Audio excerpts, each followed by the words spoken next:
going on, gamer traders? This is Too Tall back with another one. Today we're going to start talking about how we can start improving ourselves after we hear a few people explaining their life situations. Let's get it. Someone said the average millennial is 36 years old and has nothing to their name, and they're living basically paycheck to paycheck with roommates in their 30s, not married, no kids because they can't afford it. And in fact, what they do have is a bunch of debt. So their future self already knows that they're going to be broke, they're going to be poor. So we're essentially in a trap that we literally cannot get out of no matter how much we work, no matter how many jobs we have. A lot of people have a full-time job during the week and then Uber on the weekends just to make some extra money. That in itself sets you up for depression. I mean, think about working and having nothing to show for it. No savings, no investments, no house, nothing. Then you have their parents, the baby boomers, who are essentially the richest generation ever, who were able to support a family on one income, educated, have a house, savings, retirement. So where's this American dream that we've heard of? It's now turned into the baby boomer dream because you can't even get better than what your parents had. You know, I try my best not to be biased in these situations or when hearing these stories because on one end, being 36, living paycheck to paycheck and living with roommates instead of, family as in descendants, with a wife and children is absolutely insane. However, most people are working jobs to pay bills and then a side hustle to make extra money so that they can do whatever. Hopefully it's to build a business so they can get out this cycle of poverty, but whatever they exactly, want to do. But then on the other hand, baby boomers or older generations definitely had it easier. I remember, I served tables. So I remember talking to a bartender and this lady was telling me, yeah, back in the day, man, I used to be able to, qualify for a house, just serving tables for me and my children or bartending for me and my children. And these days I can barely afford rent or even qualify for apartments. And so this is someone who's lived an experience of, inflation in her, I guess, career field. So the American dream, even though it's not impossible, it's just a lot harder. But we also have something that they didn't have, and that's the advent of internet, right? So we have access to more information and more opportunities a lot faster, which is increased what should we call it? The opportunity for people these days, and we need to be able to take advantage of that more. That's how I feel about it. The average person lives to be 76 years old. The middle age isn't 50, it's 38. They made you believe retirement starts at 65, so you'd trade your best years for a paycheck. By the time you realize it's a scam, it's too late. Here are some uncomfortable truths the rich know, but you choose to ignore. The system was never built to make you rich. It was built to keep you obedient. Schools don't teach wealth because they need workers, not owners. If you retire at 65, you get 11 years to enjoy life, if you're lucky. The 1% don't work harder than you. They just own the ladder you climb. Your paycheck is hush money to keep you from building your own empire. Banks lend your money to make millions, then give you 1% interest. Your boss makes 10 times what you do because he took one risk that you didn't. The bigger your salary, the bigger your tax bill. The rich don't play that game. The middle class think investing is risky, while the rich think not investing is. Working 40 years for someone else just to die broke isn't normal. It's brainwashing. A 9-to-5 won't make you rich. It just makes you too tired to figure out what will. Living below your means is a trap. Expand your money instead. Government doesn't tax the rich because they own the politicians. Inflation isn't accidental. It's a tool to keep you poor and them rich. You don't need more discipline. You need systems that make success automatic. Social media made you compare your life to someone else's highlight reel. There's no stable job. Only owners have real security. You trade your time for money, then buy junk that steals your time. The public education system trains people to follow rules, not question them. The rich write the rules and they don't write them for you to win. Debt isn't bad. Bad debt is bad. The rich use good debt to get richer. They keep you poor by making luxury look cheap and wealth look hard. You were programmed to think $100,000 a year is a lot. It's not. The more time you spend hating the rich, the more broke you'll stay. There's so much to unpack in this one. This gentleman said a lot, and most of it seems kind of true for us middle class and lower class income earners.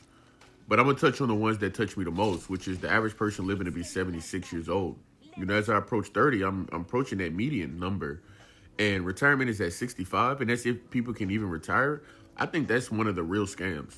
Here's why. Because the golden years is the biggest scam, because those years are usually when you reflect on the best and most healthy times of your life, aka 20s, 30s, 40s, the beginning of, great stories. It's simply not a good return on investment because it's not the same as money. For example, if I invest $100 and I get $110 back, that's a good investment because I get my initial investment back.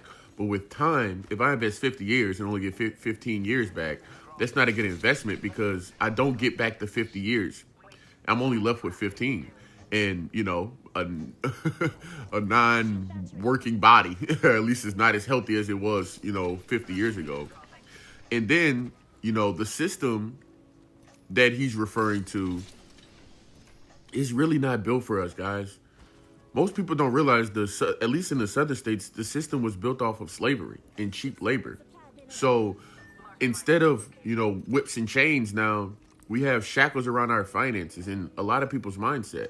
And then building workers instead of owners creates a gap of control between the wealthy and the middle class.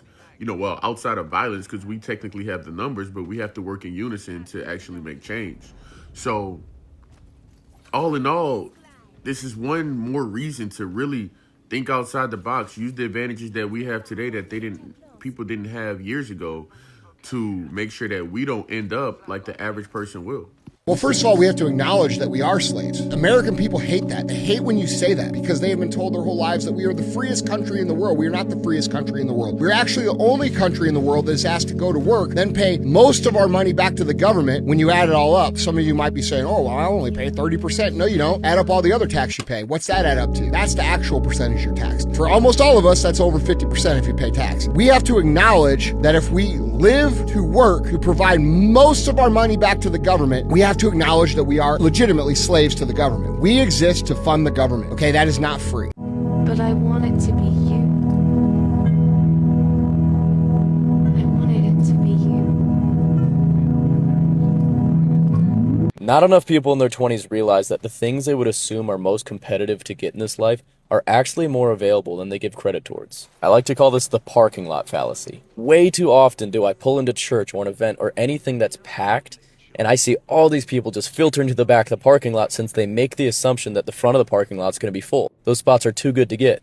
But I just go there anyways, and I will tell you more often than not, there's a spot open because all these people made the assumption that it would be full. And the same thing goes with other areas in your life. You think that job that pays good would be way too competitive and you have no shot? Trust me, other people are thinking the same thing. And because of that, they don't apply. You don't want to go up to that girl who's attractive because you assume every other guy is going up to her because they also find her attractive. It's actually the opposite because all those guys are making that same exact assumption. Far too often, the things that you'd think would be most competitive actually have the least competition because of the assumptions that these other people make. Don't make assumptions and learn from your own experiences. Worst case scenario, the front of the parking lot's full, I'll go to the back. This one actually made me laugh because I am that guy who just goes to the back and finds a parking spot, if I'm going to the grocery store to get what I need.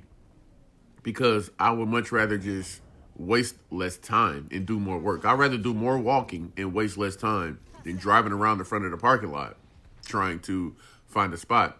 However, there are times where I park in the back and I'm like, oh, I didn't even know this spot was here, but it's whatever.